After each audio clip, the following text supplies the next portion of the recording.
Welcome to Bhashini DSC coaching. రోడ్డెక్కిన ఉపాధ్యాయులు.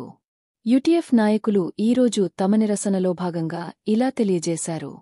గౌరవ ముఖ్యమంత్రిగారు గత సంవత్సరం పాఠశాలలు తెరిచే రోజున డిఎస్సికి సంబంధించిన ఫైలుపై సంతకం చేశారని, ఇప్పటికి 11 నెలలు పూర్తిగా వస్తుందని, మెగా డిఎస్సి పేరుతో 16,000 పోస్టులు అన్నారని, దానిని 13,000కు కుదించారని, జియో నెంబర్ 19/2021లను విడుదల చేశారని, ఇంకా 11,000 మంది మిగిలే ఉన్నారు అంటున్నారని, అంటే ప్రభుత్వం జిమ్మిక్కులు చేస్తుందని, ఉపాధ్యాయులకు, సమాజానికి మేముపాధ్యాయులను నియమిస్తున్నాము అని ప్రభుత్వం చెప్పి ప్రభుత్వం దగా చేస్తుందని, దీంతో అభ్యర్థులు నష్టపోతున్నారని వివరించారు.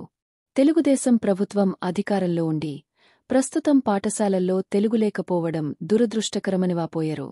చిత్తూరు జిల్లాలో తమిళనాడు, అనంతపురంలో కన్నడ ఉందని, శ్రీకాకుళంలో ఒరియా ఉంది. మరి ఆంధ్రప్రదేశ్లో 26 జిల్లాల్లో తెలుగు ఎందుకు లేదని ప్రశ్నించారు. ఈ విషయంలో రాష్ట్ర ప్రభుత్వం ఆలోచన చేయాలి. గౌరవ ముఖ్యమంత్రిగారు మరియు విద్యాశాఖ మాత్యులు లోకేష్ గారు సత్వరమే చొరవ తీసుకుని ఈ సమస్యను పరిష్కరించాలన్నారు. డిఎస్సి అభ్యర్థుల విషయంలో వారికి వెన్నంటి ఉంటామని తెలియజేశారు. మరిన్ని డిఎస్సి అప్డేట్స్ కొరకు ఛానల్ని షేర్ చేయండి, సబ్స్క్రైబ్ చేయండి, లైక్ చేయండి.